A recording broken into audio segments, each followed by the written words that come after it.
इयत्ता 7वीचा निकाल लागला होता. अजिंक्य वर्गाबाहेर थांबलेल्या मुलींच्या घोळक्याकडे पाहत उभा होता. तेवढ्यात त्याच्या कानावर काहीतरी ऐकू आले आणि तो थेट पळाला ते शिवमच्या घरी. शिवम, ए शिवम, लवकर बाहेर ये, तो ओरडला. वा मित्रा, आलास तू? आणला का माझा निकाल? लवकर दे, आई यायच्या आत लपवून ठेवतो. शुभम, तू फक्त माझ्यासोबत चल. अजिंक्य अजूनही धापा टाकत होता. अरे पण कुठे ते तरी सांगशील? आणि निकाल कुठे आहे माझा? शिवम. पण अजिंक्य त्याचं काही ऐकायलाच तयार नव्हता. तो त्याला ओढत घेऊन गेला ते थेट अमृताच्या घराकडे. बालवाडीपासून अमृता शिवमच्या वर्गात होती. शिवमला कधीची ती आवडली होती, पण एवढ्या वर्षात त्याने कधी तिच्याशी बोलायची हिंमतच नव्हती केली. आणि आज ती हे गाव सोडून चालली होती. कुठे ते शिवमला माहीत नव्हतं. आता या गोष्टीला बरीच वर्षे लोटली. शिवमने कॉम्प्युटर इंजिनिअरिंग केले होते आणि नशीब आजमावण्यासाठी तो पुण्याला जायचे ठरवले. त्याचा जिवलग मित्र अजिंक्यसुद्धा पुण्यात जॉब करत होता. पुण्यातल्या तळेगावमध्ये अजिंक्य आता राहायला होता. अजिंक्यच्या मदतीने त्याने सगळीकडे रिझ्युमे दिले, पण जवळजवळ 1 ते 1.5 महिना झाला तरी काहीच झाले नाही. चिल मिळेल रे, आपल्या मित्राची समजूत काढत अजिंक्य म्हणाला. यार, अजून किती प्रयत्न करायचे? किती बेरोजगारी वाढली आहे? हताश होत शिवमने उत्तर दिले. चल, आपण मस्त सिंहगडावर जाऊन येऊयात, म्हणजे तुझा मूड पण ठीक होईल. अजिंक्य. यावर शिवमने नाराजीनेच होकार दिला. जायचे तर सिंहगडावर होते, पण अजिंक्य आपल्या मित्राला पूर्ण पुणे दर्शन करायचे या दृष्टीने निघाला. दुपारचे 4 वाजत होते. सगळे लोक सिंहगड उतरत होते आणि हे शहाणे वरती चढत होते. परत यायला त्यांना अंधार पडणार होता. दुपारचे 4 वाजत होते. सगळे लोक सिंहगड उतरत होते आणि हे शहाणे वरती चढत होते. परत यायला त्यांना अंधार पडणार होता. शेवटी एकदाचे ते गडावर पोचले. सोबत आणलेली मिसळपाव त्यांनी खाल्ली. शिवम, असं म्हणतात की मेलेल्या लोकांचे आत्मा अशा गडावर भटकत असतात. जरा लक्ष असू दे हां. अजिंक्य हसत म्हणाला. माझा अशा फालतू गोष्टींवर विश्वास नाही. आता थोडा वेळ आराम करूयात. शिवम. 15-20 मिनिटे झाली असतील.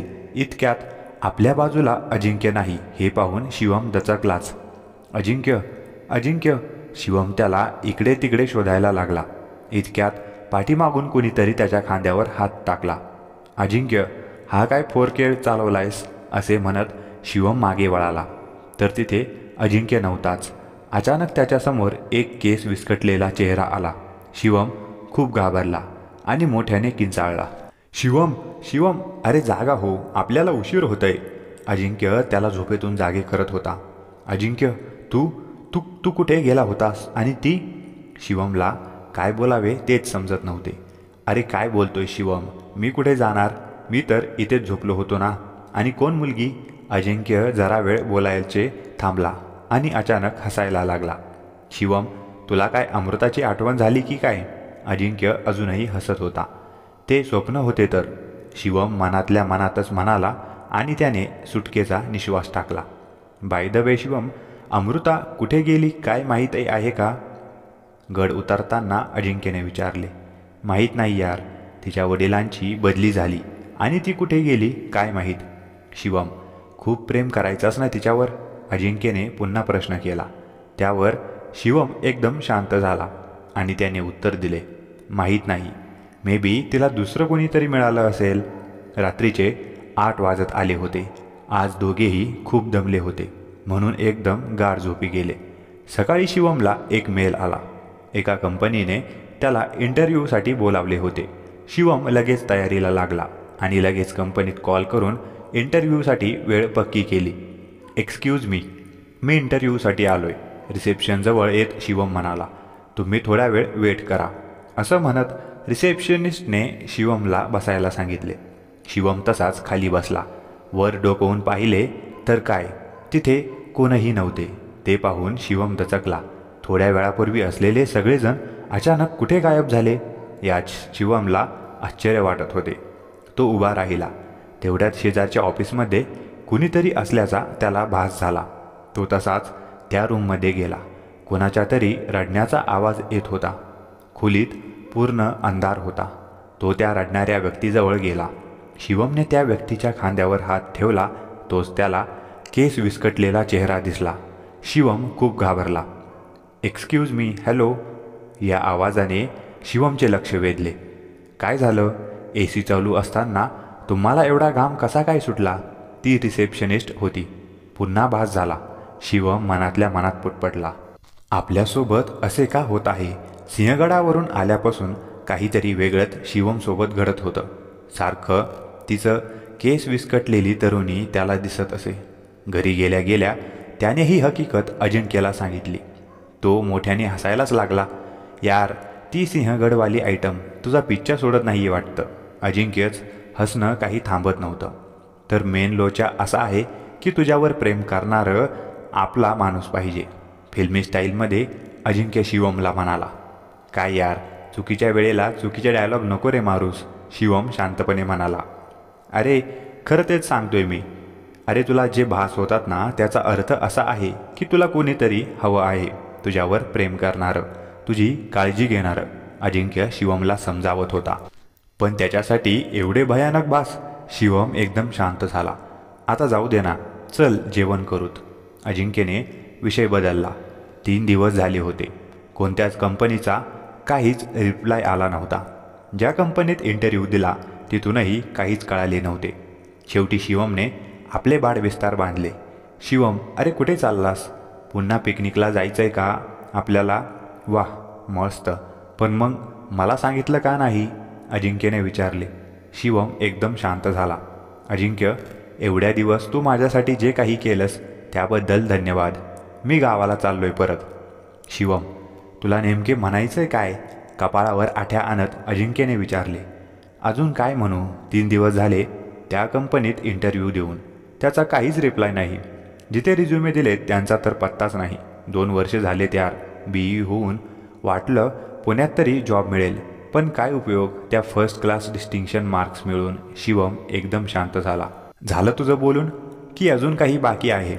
अरे काय तुला आठवतं लहानपणी तुला झाडावर चढता येत नाही म्हणून सगळी मुलं तुला चिडवायचे, तेव्हा किती जिद्दीने तू प्रयत्न करायचास आणि कोणत्याही गोष्टीत जोपर्यंत यश मिळत नाही तोपर्यंत धडपड करत राहायचास. आणि आता? अजिंक्य त्याला समजावून सांगत होता, पण त्याचे भाषण थांबले ते शिवमला आलेल्या फोनमुळे. हॅलो, असं म्हणत शिवम एकदम शांत झाला. शिवम, काय झालं? कुणाचा फोन होता? अजिंक्यने सवाल केला. याहू, त्या दिवशी इंटरव्ह्यू दिलेल्या कंपनीत माझं सिलेक्शन झालंय, शिवम आनंदाने ओरडला. आणि ते उदास वातावरण अचानक सुखमय झाले. सोमवारपासून शिवमला कंपनीत बोलावले होते. शेवटी तो दिवस आला. कंपनीत सगळ्या फॉर्मॅलिटीज झाल्यानंतर त्याला डेव्हलपमेंट डिपार्टमेंट देण्यात आले. तिथल्या मॅनेजरने शिवमचे स्वागत केले. वेलकम मिस्टर शिवम, चला मी तुम्हाला तुमचं काम समजावून देतो. मॅनेजर असं म्हणत तो शिवमला काहीतरी सांगत होता. इतक्यात एका मंजूळ आवाजाने शिवमचे लक्ष वेधले. सॉरी सर, जरा उशीर झाला, ती तरुणी म्हणाली. तिचे केस वाऱ्यावर भुरभुर उडत होते. तिचे नाक पोपटासारखे लांबट होते. चेहरा निमुळता होता. तिच्या निळ्या डोळ्यांकडे सारखे पाहावेसे वाटे. तिच्या गुलाबी गालाकडे शिवम पाहतच राहिला. ती तरुणी स्वर्गातून आलेली अप्सराच वाटत होती. शिवम, मी तुमची ओळख करून देतो. ही स्वरांजली तुमच्याच टीममध्ये काम करेल. आणि हा स्वरा, हा शिवम आजच नवीन आलेत. मॅनेजर ओळख करून देत म्हणाले. हाय शिवम लगेच बोलायला पुढे सरसावला, पण स्वरा तशीच निघून गेली. शिवम, तिच्या वागण्याचं वाईट नको वाटून घेऊस. तशी ती एकदम फ्री आहे, पण या घटनेनंतर ती अशी झाली आहे. मॅनेजर, अशी कोणती घटना घडली तिच्यासोबत? शिवमने सवाल केला. ॲक्च्युली तिची एक मैत्रीण होती, इथेच काम करत होती. जिच्या जागेवर आता तू काम करणार आहेस. तिचं काय झालं? मॅनेजरचे बोलणे पूर्ण व्हायच्या आत न राहून शिवमने प्रश्न केला. ती नाही आहे या जगात. एका दुर्दैवी घटनेत तिचं निधन झालं. तिचं नाव? इतक्यात मॅनेजरला कोणाचा तरी फोन आला आणि तो तसाच निघून गेला. आता शिवम देखील स्वरासोबत त्यांच्या टीममधला एक मेंबर होता. मस्त हॉट आहे ना स्वरांजली? या आवाजाकडे शिवमचे लक्ष गेले. Excuse me? शिवम, तोच समोरून एक तरुण त्याच्याकडे येत होता. त्याचे डोळे लाल झाले होते. बहुतेक तो रोज निदान एक तरी बियर घेत असेल यात अजिबात शंका नव्हती. आणि कदाचित कालची त्याची अजून उतरली नव्हती. प्लीज तुम्ही जरा नीट बोला, शिवम जरा मोठ्यानेच म्हणाला. तोच एक तरुणी शिवमच्या कानात कुजबुजली. तो संदीप आहे, आपला टीम लीडर. जरा सांभाळून, नाहीतर बॉसकडे तक्रार करेल तो तुझी. का? बॉसचा काही जावई आहे का तो? शिवमने रागातच विचारले. सांगायला वाईट वाटतं, पण होणार आहे तो आपल्या मॅनेजरचा जावई, ती तरुणी म्हणाली. इथेच आमची एक मैत्रीण होती, आमच्यासोबत काम करायची. बिचारी खूप प्रेम करायची संदीपवर, पण गेली ती.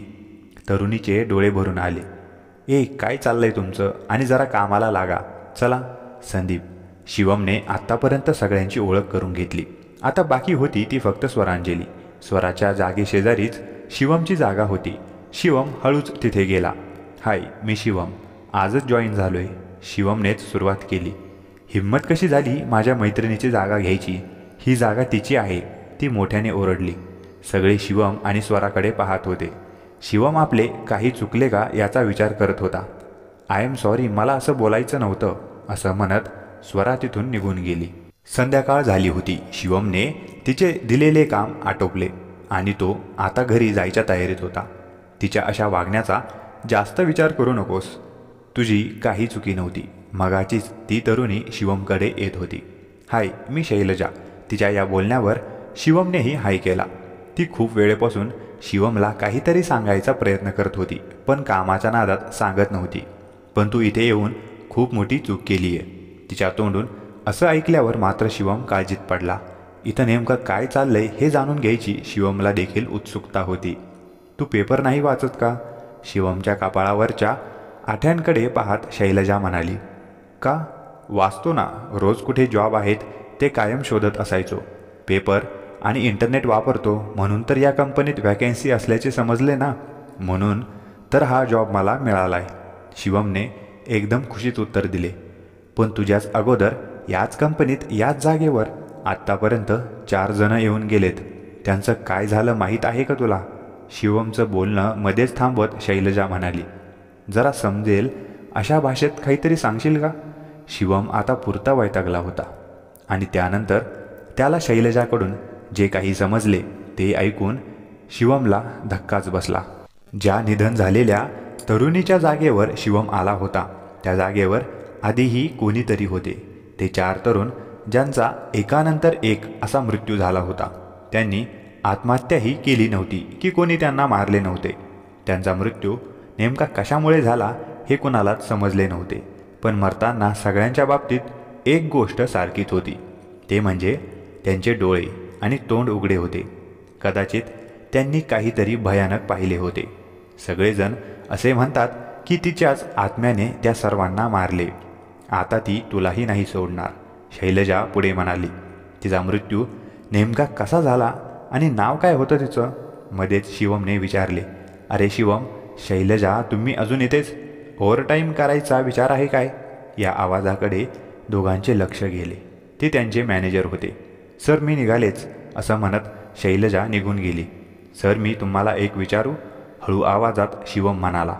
अरे शिवम, आज तुझा पहिलाच दिवस ना, जा जरा घरी जाऊन आराम कर, असं म्हणत मॅनेजर निघून गेला. शैलजा सांगत होती की आपल्याला जसे स्वप्न पडायचे तसेच स्वप्न त्या 4 तरुणांना पडत असे. आपल्याला पडणारे स्वप्न, त्या चौघांचा मृत्यू, तसेच त्याआधी झालेला त्या तरुणीचा मृत्यू, या सर्वांमध्ये काहीतरी गूढ लपले होते. कशाही परिस्थितीत ते गूढ सोडवायचे असे शिवमने मनात पक्के केले आणि तो त्या तयारीला लागला. घरी गेल्या गेल्या शिवमचे विचारचक्र सुरू झाले. अजिंक्य अजून आला नव्हता. हॅलो अजिंक्य, कधी येणार आहेस तू? अजिंक्यला फोन करत शिवमने विचारले. अरे मला उशीर होईल, तू जेवण करून घे, अजिंक्यने उत्तर दिले. अरे ऐक ना, रद्दीचे पेपर कुठे ठेवलेत तू? शिवमने विचारले. अरे मागच्या रूममध्ये कोपऱ्यात असतील बघ. पण तुला काय करायचे? रद्दीला देतोस का पेपर? सकाळी येणारा रद्दीवाला सायंकाळी कसा काय उगवला? अजिंक्यची बडबड सुरू झाली. पण तोपर्यंत शिवमने फोन ठेवला होता. शिवमने मागचे पेपर चाळायला सुरुवात केली आणि गूढ उकलायला सुरुवात झाली. शैलजाने सांगितल्याप्रमाणेच त्या कंपनीतल्या त्या चौघांच्या मृत्यूची बातमी होती. कंपनीत जॉईन झाल्याच्या दर 20 दिवसानंतर त्यांचा मृत्यू झाला होता आणि तेही भीतीने हृदय बंद पडून. पण त्यांनी नेमकं काय पाहिलं होतं याचं उत्तर अजून शिवमला मिळाले नव्हते. जॉबला लागून आता शिवमला आठवडा झाला होता. स्वरांजलीसोबत हळूहळू त्याची मैत्री वाढत होती. स्वराला तिच्या त्या मैत्रिणीबद्दल कधीही विचारायचे नाही असे शिवमने ठरवले होते. कदाचित स्वरांजली शिवमला आवडत होती, पण शिवम ते मान्य करायला तयार नव्हता, कारण आधीच त्याला कुणीतरी आवडले होते, ती म्हणजे त्याची अमृता. पण तिला नेमकं शोधायचं तरी कसं आणि कुठे, हा पण खूप मोठा प्रश्न होता. शिवमला जॉबही चांगला लागला होता. आजपर्यंत केलेल्या कष्टाचे चीज झाल्यासारखे शिवमला वाटत होते. रात्री नेहमीप्रमाणे शिवम घरी आला. त्याला कोणाचा तरी फोन आला होता. तो त्याच्या गावावरून होता. शिवमची आई खूप आजारी असल्याचे त्याला समजले. जाणे भाग होते. अजिंक्यने त्याची समजूत काढली. शिवम गावाला गेला. खूप दिवसानंतर शिवमला पाहून त्याच्या आईला खूप आनंद झाला. शिवमने त्याच्या आईची चांगली काळजी घेतली. 5 दिवसात ती बरी झाली. शिवमला लगेचच आपल्या जॉबवर परतायचे होते आणि लवकरच तो पुण्याला निघाला. शिवम, अरे अमृता भेटते का तुला? आईने जाता जाता शिवमला विचारले.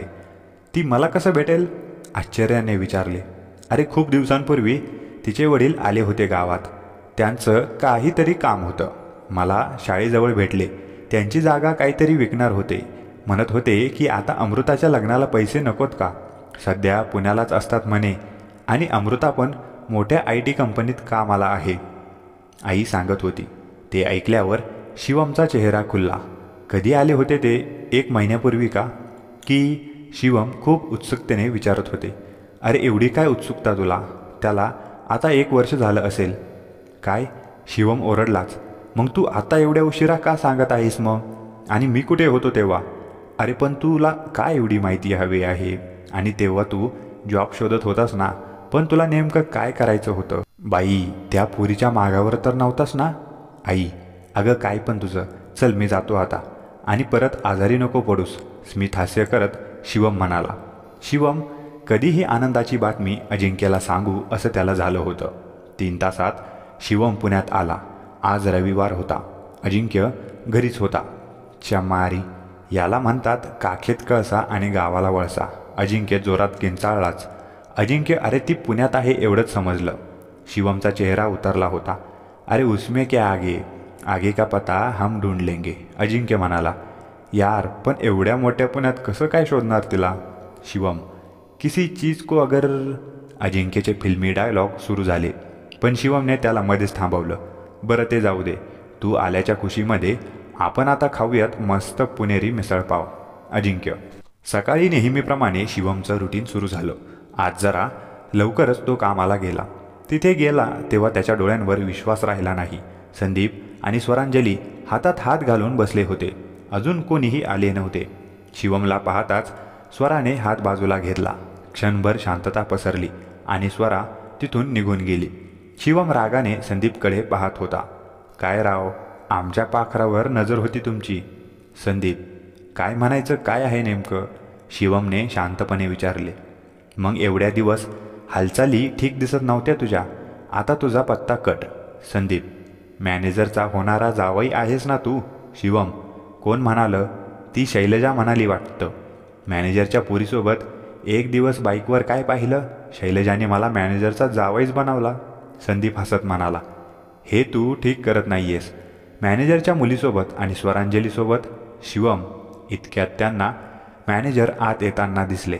थांब, आत्ताच तो जयप्रताप मॅनेजरला सांगतो की तुमच्या मुलीला फसवतोय हा. शिवमचा रागाचा पारा चढला होता. नक्कीच, जा सांग, हसत संदीपने उत्तर दिले. शिवमही मॅनेजरकडे निघाला. Good morning sir. शिवम, ओ मिस्टर शिवम, तुम्ही आज कंपनीत कसे? मॅनेजरने सवाल केला. सॉरी, मी समजलोच नाही काही. शिवम, अरे तू आता इथे जॉबला नाहीस, तुला काढून टाकण्यात आलंय, मॅनेजरने सांगितले. पण कारण समजू शकेल का की काय चुकलंय माझं? शिवम, सगळ्यात महत्त्वाचं म्हणजे तुझा परफॉर्मन्स नीट नाही आणि अजून बरंच काही संदीपने सांगितलंय मला सगळं, असं म्हणत मॅनेजर आत निघून गेला. अजून काय काय सांगितलंस बॉसला? शिवमला आता आपला राग अनावर होत होता. हेच की गेले 4-5 दिवस तू नशेत पडला होता आता नीट झाला असे म्हणत संदीप हसायला लागला. शिवमला आता जाण्याशिवाय काही पर्यायच नव्हता. शिवम तिथून बाहेर आला. इतक्यात त्याच्या मागून कोणीतरी हाक मारत असल्याचं त्याला जाणवलं. ती शैलजा होती. मला माहीत आहे शिवम की तुझी काहीच चूक नाही. सगळं त्या संदीपमुळे झालंय. तुला स्वरांजली खूप आवडायची ना, म्हणून त्यानं तसं केलंय. काय जादूटोणा केलाय त्याने तिच्यावर काय माहीत. त्याच्या ताब्यातच आलीये ती आता. अमृताला पण असंच जाळ्यात ओढलं होतं त्याने. काय म्हणालीस, कोणती? शैलजाचं बोलणं मध्येच थांबवत शुभमने विचारलं. अरे अमृता साने, मस्त मुलगी होती रे, स्वराची बेस्ट फ्रेंड. शैलजा बोलतच होती आणि शिवमच्या डोळ्यातून पाणी वाहू लागले. कारण तीच होती शिवमची लाडकी अमू. ती इथेच कामाला होती हे आज शिवमला समजलं. ती आपल्या कामात एकदम हुशार होती आणि तिची बढतीही होणार होती. पण अचानक तिचा मृत्यू झाला आणि सगळंच संपलं. पण तिचा मृत्यू कसा झाला? शिवमने पुन्हा सवाल केला. त्याचं काय झालं? शैलजा काहीतरी बोलणार तेवढ्यात तिला आतून बोलावणे आले. सॉरी, मला जायला हवं. अगं पण ती कसं काय? शिवम अजून काही विचारणार तेवढ्यात शैलजा आत निघून गेली. शिवम थोड्या वेळ तसाच स्तब्ध उभा राहिला आणि परतीच्या वाटेवर निघाला. उशिरा कसं काय? कधीची वाट पाहतोय तुझी. आणि तुझा मोबाईल पण स्विच ऑफ आहे. काय झालंय? चेहरा का उतारलाय तुझा? अजिंक्य. अरे एक सांगायचं होतं तुला. शिवम. काय झालंय नीट सांगशील? अजिंक्य. अरे अमू सापडली. शिवम. वाव, ग्रेट न्यूज आहे यार. पण कसं काय अचानक भेट झाली? अजिंक्य उत्सुकतेने विचारायला लागला. यार. शिवम बोलायचं थांबला. अरे लवकर सांग. अजिंक्यला राहवत नव्हते. यार अमृता नाहीये आता या जगात, असं म्हणत शिवमने त्याला घडलेली हकीकत सांगितली. पण कसं काय घडलं हे? काही माहिती आहे का तुला? अजिंक्य. यावर शिवमने नकारार्थी मान हरवली. यार खूप उशीर झालाय, मी आता झोपतो, असं म्हणत तो तिथून निघून गेला. काही वेळ तो तसाच अमृताचा विचार करत बेडवर बसला होता. तेवढ्यात एक वाऱ्याची झुळूक आली आणि एक पेपर त्याच्याजवळ आला. तो खूप जुना पेपर होता. यार हा अजिंक्य पेपर तर वाचत नाही, मग आणतोच कशाला? उगीच रद्दी जमवून ठेवलीये म्हणत असं मनातल्या मनात म्हणत त्याने तो पेपर उचलला. त्यात जे लिहिले होते त्यावर त्याचा विश्वासच बसत नाही ना. त्यात अमृताच्या मृत्यूची बातमी होती. अमृता साने हिचा सिंहगडावरून पडून मृत्यू झाला होता आणि विशेष म्हणजे तुझ्यासोबत कोणीही नव्हते. असं कसं? कोणीही सिंहगडावर एकटं कसं काय जाईल? नक्कीच स्वरांजलीचं काम असणार हे. कदाचित स्वराला संदीप आधीपासून आवडत असणार. म्हणजे तिचं ते उदास होणं वगैरे सगळं खोटं होतं की काय? शिवम स्वतःच वेगवेगळे तर्क करत होता. तेव्हा अचानक त्या पेपरमधून हात आले आणि त्यांनी शिवमचा गळा दाबला. शिवम डोळे फाडून बघतच होता. पुन्हा त्याला तोच केसांनी विखुरलेला चेहरा दिसला. आता मात्र शिवमची शुद्ध हरपली आणि शिवम बेशुद्ध झाला. जेव्हा शुद्ध आली तेव्हा तो चक्क सिंहगडावर होता. शिवमला धक्क्यांवर धक्के बसत होते. तिथे कोणीही नव्हते. तो फक्त एकटाच होता. अचानक त्याला कुणाच्या तरी पावलांचा आवाज आला. तो त्या दिशेने धावला, पण तिथे कोणीही नव्हते. शिवमचे शरीर घामाने ओलेचिंब झाले होते आणि तो मागे वळाला. तो मागे वळाला. अचानक त्याला पुन्हा तोच चेहरा दिसला. कोण आहेस तू आणि मला का सतावत आहेस? तेवढ्यात कुठून तरी वाऱ्याची झुळूक आली आणि तिच्या चेहऱ्यावरचे केस दूर झाले. आता शिवम तिचा चेहरा स्पष्ट दिसत होता. शिवमने नीट पाहिले. अमृता? शिवम आश्चर्याने ओरडलाच. एवढ्या वर्षानंतरही शिवम तिला ओळखू शकला. हे सगळं काय आहे शिवम? तिला वाचव शिवम. अमृता. तिला कोणाला? स्वराला वाचव त्याच्यापासून, नाहीतर जसं त्याने मला मारले तसं तो तिलाही मारेल. अमृता. कोण? मला सांग, कोण आहे तो? का आणि कसं मारलं त्याने तुला? शिवम मोठ्याने ओरडला. तेवढ्यात अमृताने आपला हात पुढे केला आणि शिवमला त्याचा हात आपल्या हातावर ठेवण्याचा इशारा केला. शिवमने तिच्या हाताला स्पर्श केला. तोच त्याला करंट बसल्याचे जाणवले. त्याने डोळे उघडले तेव्हा तो तिथे एकटाच होता. अमृताची आत्मा तिथून गायब झाली होती. इतक्यात त्याला कुणाचा तरी बोलायचा आवाज आला. Happy birthday to you, happy birthday to you, happy birthday dear Amrita, happy birthday to you. त्याने नीट पाहिले तर तो संदीप होता आणि त्याच्यासोबत होती ती अमृता. यार काय सरप्राईज दिलंय तू मला, खरंच खूप आनंद झालाय, अमृता संदीपला सांगत होती.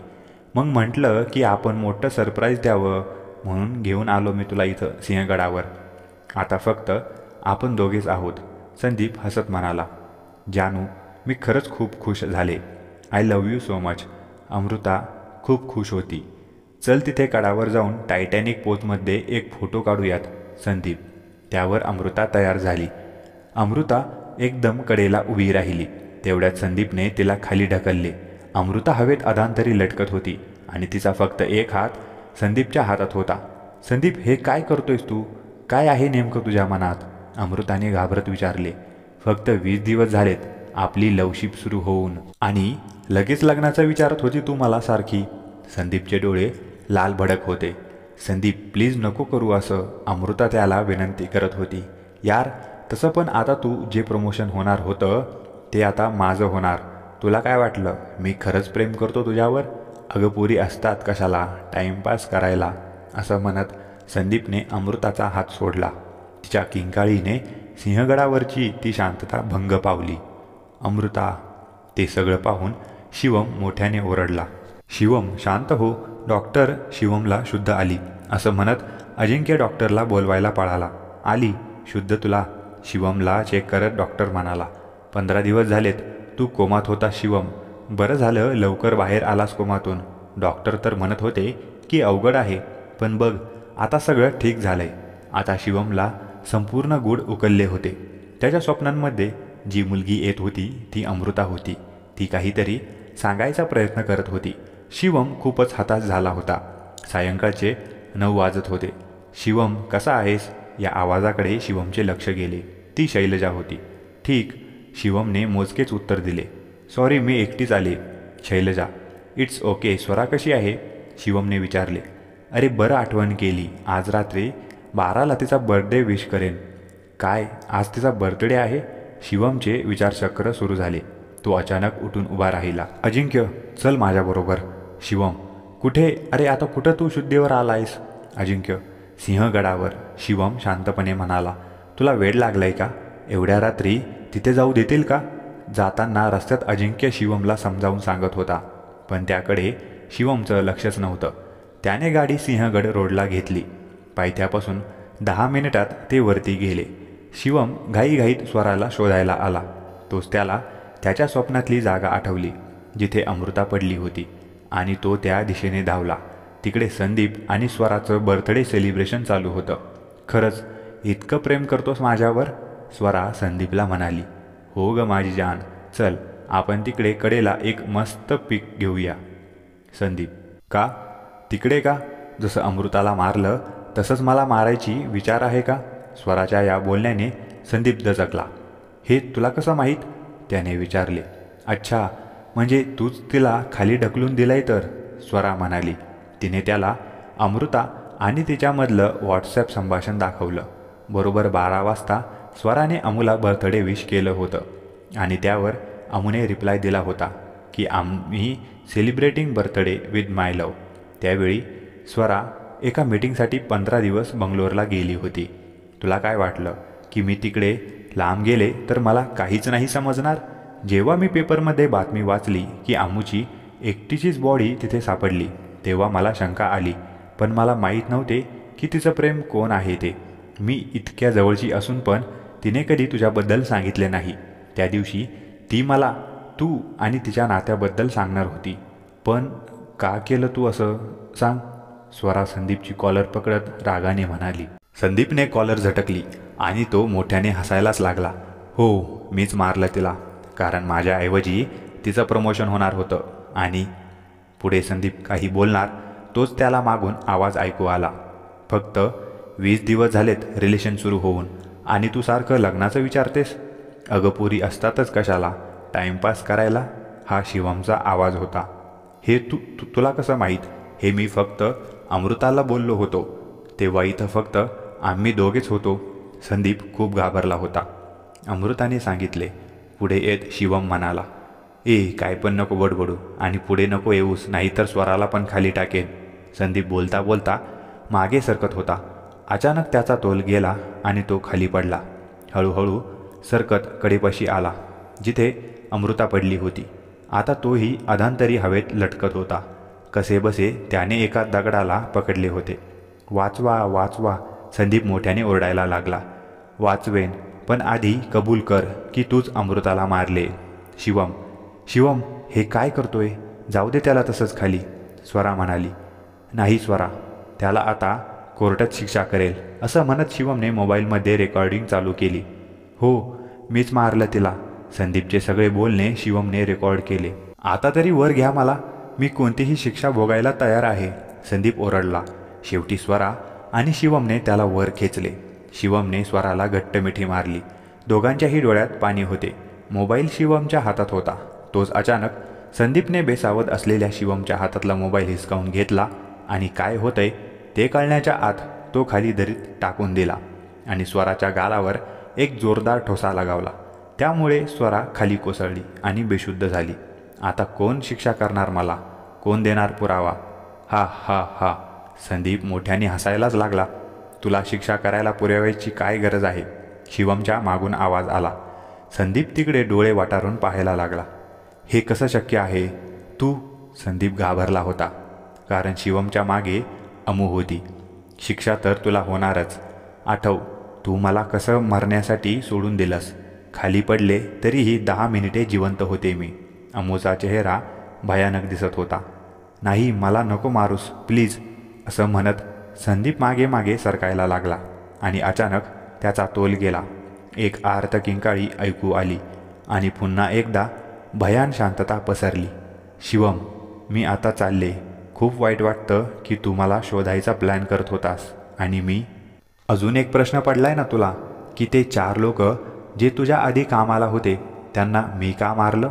कारण ते संदीपचे टट्टू होते. तुझ्यासोबत जे काही घडायचं त्याबद्दल स्वराला काहीही नको सांगूस, नाहीतर ती मला कधीही विसरू शकणार नाही. स्वरा खूप आवडते ना तुला? तिला लवकर प्रपोज मार मग, नाहीतर ती दुसऱ्या कोणाची तरी होईल. चल, निघते मी आता. माझ्या आत्म्याला आता शांती लाभेल. काळजी घे, असं म्हणत अमृता अदृश्य झाली. तेवढ्यात स्वरा शुद्धीवर आली. शिवम, संदीप कुठे आहे? तिने विचारले. संदीपला त्याच्या पापाचे प्रायश्चित्त मिळाले, शिवम शांतपणे म्हणाला आणि क्षणभर शांतता पसरली. शिवम, शिवम कुठे आहेस तू? दम लागला यार तुला शोधून. आणि तू?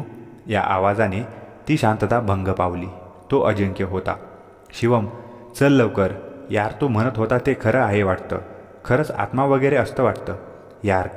कालच न्यूजवर भारतातले 10 हॉन्टेड प्लेस दाखवत होते आणि कदाचित त्यात हे देखील असेल. प्लीज चल लवकर. त्याच्या या बोलण्यावर शिवम हसायला लागला आणि पुन्हा सिंहगडावर भयान शांतता पसरली. मित्रांनो, तुम्हाला ही कथा कशी वाटली ते कॉमेंट करून सांगा व कथा आवडल्यास एक लाईक करा व अशाच गोष्टींसाठी चॅनलला सबस्क्राईब करा. धन्यवाद.